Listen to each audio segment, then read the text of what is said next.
ನಮಸ್ಕಾರ ವೀಕ್ಷಕರೇ, ನಾನು ನಿಮ್ಮ ಯುವರಾಜಗೌಡ ಮಿರ್ಜಿ ಮಾತಾಡ್ತಾ ಇರೋದು.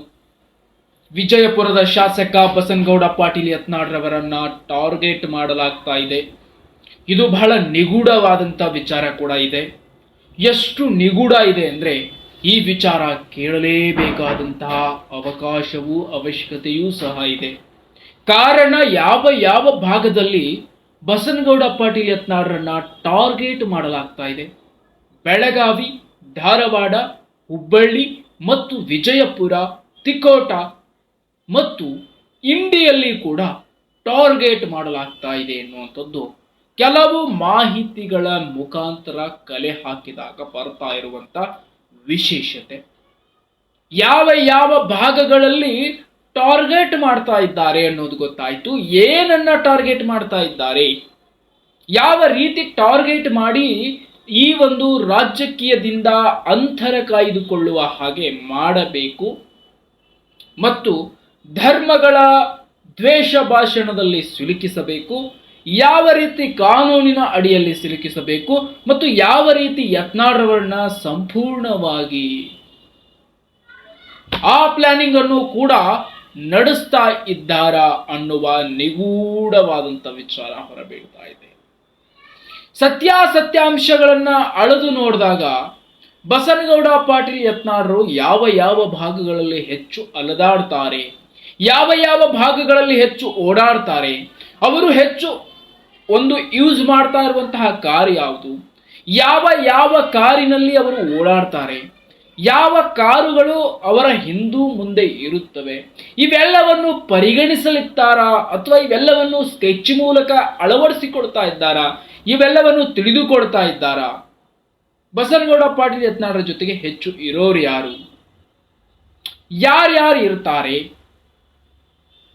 ಹೇಗೆ ಬಸನಗೌಡ ಪಾಟೀಲ್ ಯತ್ನಾಳ್ರವರು ಬೆಂಗಳೂರಿಗೆ ಹೋಗ್ತಾರೆ, ವಿಧಾನಸೌಧದಲ್ಲಿ ಹೇಗೆ ಎಂಟ್ರಿ ಆಗ್ತಾರೆ, ವಿಧಾನಸೌಧದಿಂದ ಹೇಗೆ ಹೊರಗಡೆ ಬರ್ತಾರೆ, ಬಸನಗೌಡ ಪಾಟೀಲ್ ಯತ್ನಾಳ್ ಯಾವ ರೀತಿಯಾದಂತಹ ಒಡನಾಟ ಮತ್ತು ಓಡಾಟವನ್ನು ಇಟ್ಕೊಂಡಿದ್ದಾರೆ, ಎಲ್ಲವೂ ಕೂಡ ಸಂಪರ್ಕಕ್ಕೆ ತೆಗೆದುಕೊಳ್ಳುವ ಸಾಧ್ಯತೆಗಳು ನಡೀತಾ ಇದೆಯಾ? ಈ ಒಂದು ನಿಗೂಢ ವಿಚಾರ ಹೇಗೆಲ್ಲ ಹೊರಬಿಡ್ತಾ ಇದೆ, ಯಾಕೆ ಇಷ್ಟೆಲ್ಲ ನಡೀತಾ ಇದೆ, ಯಾರಿರಬಹುದು? ನಿಮಗೆ ಗೊತ್ತಿರಬಹುದು, ಇಂಡಿಯಲ್ಲೋ ಅಥವಾ ವಿಜಯಪುರದ ಸುತ್ತಮುತ್ತಲಿನಲ್ಲೋ ಯಾವಾಗಲೂ ಒಮ್ಮೆ ಕಾರ್ಯಕ್ರಮಕ್ಕೆ ಹೋಗಿ ಬರ್ತಾ ಇರ್ತಾರೆ. ಕಾರಿನ ಮುಂದೆ ಅದೇ ಕ್ಷಣಾರ್ಥದಲ್ಲೇ ಕಾರಿನ ಮುಂದೆ ಕಿಡಿಗೇಡಿಗಳು ಜಮಾಯಿಸ್ತಾರೆ. ಆಗ ಪೊಲೀಸರು ಡಾಯ್ ಹೊಡೆದು ಅಲ್ಲಿಂದ ಯತ್ನಾಳ್ರವರನ್ನ ಮುಂದೆ ಕಳಿಸ್ತಾರೆ. ಅಂದ್ರೆ ಈ ಎಲ್ಲಾ ಆಲೋಚನೆಗಳನ್ನ ಮತ್ತು ನಿಗೂಢ ಸತ್ಯಾಂಶಗಳನ್ನು ತಿಳಿದು ನೋಡಿದಾಗ ಬಸನಗೌಡ ಪಾಟೀಲ್ ಯತ್ನಾಳ್ರವರನ್ನ ರಾಜಕೀಯವಾಗಿ ಅಂತ್ಯಗೊಳಿಸಬೇಕಂತ ಪ್ಲಾನ್ ನಡೀತಿದೆಯೋ ಅಥವಾ ಪರ್ಮನೆಂಟ್ ಆಗಿ ಅಂತ್ಯ ಮಾಡೋ ಪ್ಲಾನ್ಗಳು ನಡೆಸ್ತಾ ಇದ್ದಾರೋ, ಇದೆಲ್ಲವನ್ನು ನೋಡಿದಾಗ ಒಂಥರ ವಿಚಿತ್ರ ಅಂತ ಅನ್ಸುತ್ತೆ. ಏನ್ ನಡೀತಾ ಇದೆ ರಾಜ್ಯದಲ್ಲಿ? 2028ರ ಚುನಾವಣೆಯ ನಂತರದಲ್ಲಿ ನಾನೇ ಮುಖ್ಯಮಂತ್ರಿ ಅಂತ ಬಸನಗೌಡ ಪಾಟೀಲ್ ಯತ್ನಾಳ್ ಘಂಟಾಘೋಷವಾಗಿ ಹೇಳ್ತಾ ಇದ್ರೆ, ಒಂದು ಕಡೆ ಕೆಲವರು ಅವರನ್ನ ದ್ವೇಷಿಸುವವರು, ಅವರನ್ನ ನೋಡಿದರೆ ಆಗದೇ ಇರುವವರು ಅದಕ್ಕೆ ನಕ್ಕು ವಿಡಿಯೋ ಮಾಡ್ತಿದ್ದಾರೆ. ಅವರು ಮುಖ್ಯಮಂತ್ರಿ ಆಗೋದಿಲ್ಲ ಅನ್ನುವ ನಿಟ್ಟಿನ ವಿಚಾರಗಳನ್ನ ಹೇಳ್ತಾ ಇದ್ದಾರೆ. ಆದ್ರೆ ಇದೇ 2028ರ ಚುನಾವಣೆಗೆ ಭಾರತೀಯ ಜನತಾ ಪಾರ್ಟಿಯಿಂದಲೋ ಅಥವಾ ಸ್ವತಂತ್ರದಿಂದಲೋ ನಾನೇ ಮುಖ್ಯಮಂತ್ರಿ 5 ವರ್ಷಗಳ ಕಾಲ ಇರ್ತೀನಿ ಅಂತ ಕೂಡ ಬಹಿರಂಗ ಒಂದು ಸೃಷ್ಟಿಯ ಮಾತುಗಳನ್ನ ಬಸನಗೌಡ ಪಾಟೀಲ್ ಯತ್ನಾಳ್ರು ಮಸ್ಟ್ ಮೀಡಿಯಾಗಳ ಮುಂದೆ ಹೇಳಿದ್ದಾರೆ. ಇಷ್ಟೆಲ್ಲವನ್ನ ಗಮನಿಸ್ತಾ ಇದ್ದಾಗ, ಇಷ್ಟೆಲ್ಲವನ್ನ ನೋಡ್ತಾ ಇದ್ದಾಗ ಬಸನಗೌಡ ಪಾಟೀಲ್ ಯತ್ನಾಳ್ರು ಹೇಗೆ ಯಾವ್ಯಾವ ರೀತಿ ಹೊರಗಡೆ ಅಡ್ಡಾಡ್ತಾರೆ? ಮೊನ್ನೆ ಕೆಲವು ದಿನಗಳ ಹಿಂದೆ ನಡೆದಂತಹ ಸಿದ್ದೇಶ್ವರ ಜಾತ್ರೆಯ ಮಹೋತ್ಸವದಲ್ಲಿ ದೇವಸ್ಥಾನದ ಬಳಿಯಲ್ಲೇ ಬಸನಗೌಡ ಪಾಟೀಲ್ ಯತ್ನಾಳ್ರಿದ್ರು. ಆ ಸಂದರ್ಭದಲ್ಲಿ ಎಷ್ಟೋ ಅಭಿಮಾನಿಗಳು ಭೇಟಿ ಮಾಡಿದ್ರು.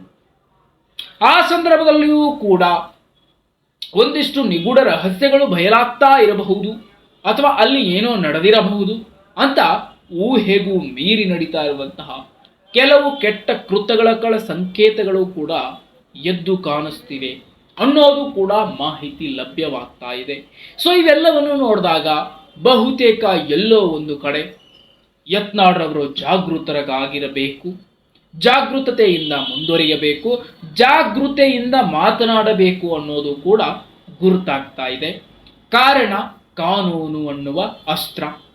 ಕಾನೂನು ಅನ್ನುವ ಅಸ್ತ್ರದಲ್ಲಿ ಸಿಲುಕಿದರೆ ಯತ್ನಾಳ್ರವರು ಎಷ್ಟು ವರ್ಷಗಳ ಕಾಲ ಮತ್ತು ಹೇಗೆ ಎಷ್ಟು ಶಿಕ್ಷೆಗಳು, ಎಷ್ಟು FIRಗಳು ದಾಖಲಾಗುತ್ತೆ ಅನ್ನೋದನ್ನು ಕೂಡ ನಾವಿಲ್ಲಿ ನೋಡಬೇಕಾಗಿದೆ. ಮೊದಲನೇದಾಗಿ ಯತ್ನಾಳ್ರವರನ್ನ ಕಾನೂನಿನ ದೃಷ್ಟಿಯಲ್ಲಿ ಟಾರ್ಗೆಟ್ ಮಾಡಲಾಗ್ತಾ ಇದೆ. ವಿವಾದಾತ್ಮಕ ಹೇಳಿಕೆ, ವಿವಾದಾತ್ಮಕ ಭಾಷಣ, ವಿವಾದಾತ್ಮಕ ವಿಚಾರಗಳನ್ನು ಹೇಳುವ ಮತ್ತು ಮಾತನಾಡುವ, ಒಂದು ಸ್ಟೇಜ್ ಮೇಲೆ ಈ ರೀತಿ ಹೇಳಿಕೆ ನೀಡುವ ವ್ಯಕ್ತಿಯನ್ನ ಕಾನೂನಾತ್ಮಕವಾಗಿ ಆತನಿಗೆ ಶಿಕ್ಷೆಗೆ ಗುರುಪಡಿಸುತ್ತೇವೆ ಅಂತ ಹೊಸ ಕಾನೂನನ್ನು ಕೂಡ ಸೃಷ್ಟಿ ಮಾಡಿದ ಸರ್ಕಾರ. ಒಂದು ಕಡೆ ಯತ್ನಾಳ್ರವರನ್ನ ಹೇಗಾದರೂ ಮಾಡಿ ಕಾನೂನಿತ ಒಂದು ವಿಚಾರವಾಗಿ,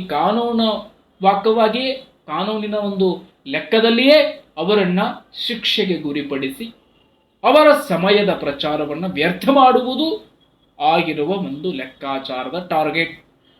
ಇನ್ನೊಂದು, ಯಾವುದೋ ಒಂದು ಕಾರ್ಯಕ್ರಮ ಮುಗಿಸಿಕೊಂಡು ಬರ್ತಿರತಕ್ಕಂಥ ಸಂದರ್ಭದಲ್ಲಿ ಅವರ ಕಾರಿನ ಮೇಲೆ ನಡೆದಂತಹ ಅಟ್ಯಾಕ್, ಪೊಲೀಸರು ಟೈ ಹೊಡೆದು ಅಲ್ಲಿಂದ ಸೇಫ್ ಮಾಡ್ತಾರೆ.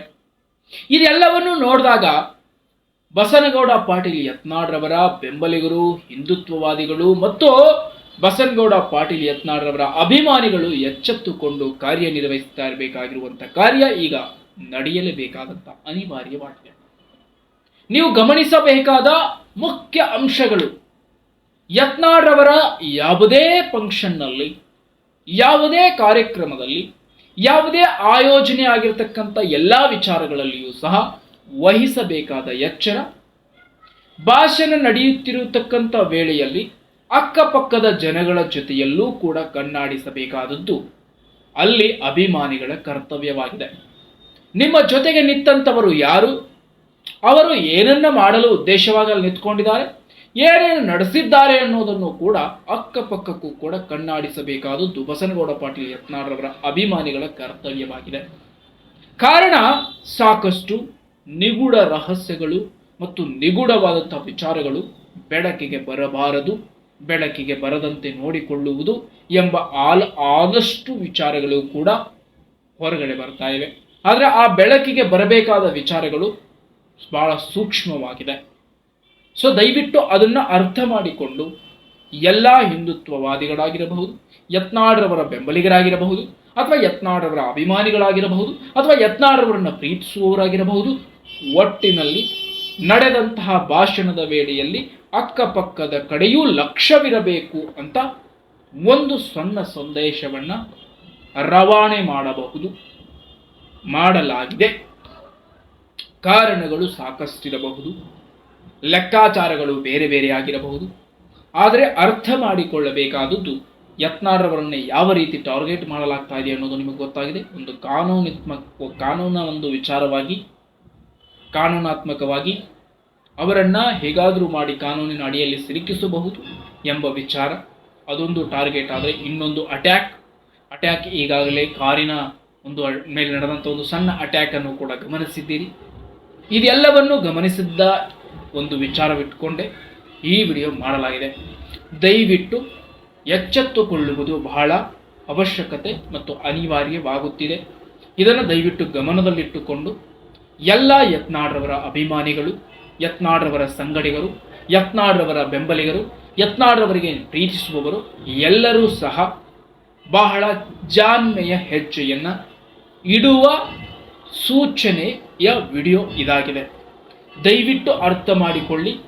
ಸಮಯವೆಂಬ ಕುದುರೆ ಓಡುತ್ತಿರುವಾಗ ಕುದುರೆಯ ಕಾಲಿಗೆ ಬೇಲಿ ಹಾಕಲು ಕೆಲವರು ಬರುತ್ತಿರುತ್ತಾರೆ. ಆ ಸಂದರ್ಭದಲ್ಲಿ ಕುದುರೆ ಓಡುವುದನ್ನು ಮಾತ್ರ ಮಾಡುತ್ತಿರುತ್ತದೆ. ಆದರೆ ಆ ಕುದುರೆಯ ಕಾಲಿಗೆ ಯಾವ ಸಂದರ್ಭದಲ್ಲಿ ಏನನ್ನ ಯಾರು ಯಾವ ವ್ಯಕ್ತಿ ಒಗೆಯುತ್ತಿದ್ದಾರೆ ಅನ್ನೋದನ್ನು ನೋಡುವುದು ಮಾತ್ರ ಆ ಕುದುರೆಯ ಮಾಲೀಕ, ಆ ಕುದುರೆಯ ಸೇವಕ, ಆ ಕುದುರೆಯ ಪ್ರೀತಿಯ ಮಾಲೀಕ.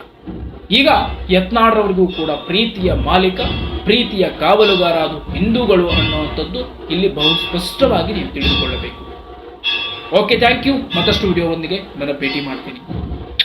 ಯುವರಾಜ್ ಗೌಡ ಮಿರ್ಜಿ, ದಯವಿಟ್ಟು ಸಬ್ಸ್ಕ್ರೈಬ್ ಮಾಡೋದನ್ನು ಮರಿಬೇಡಿ.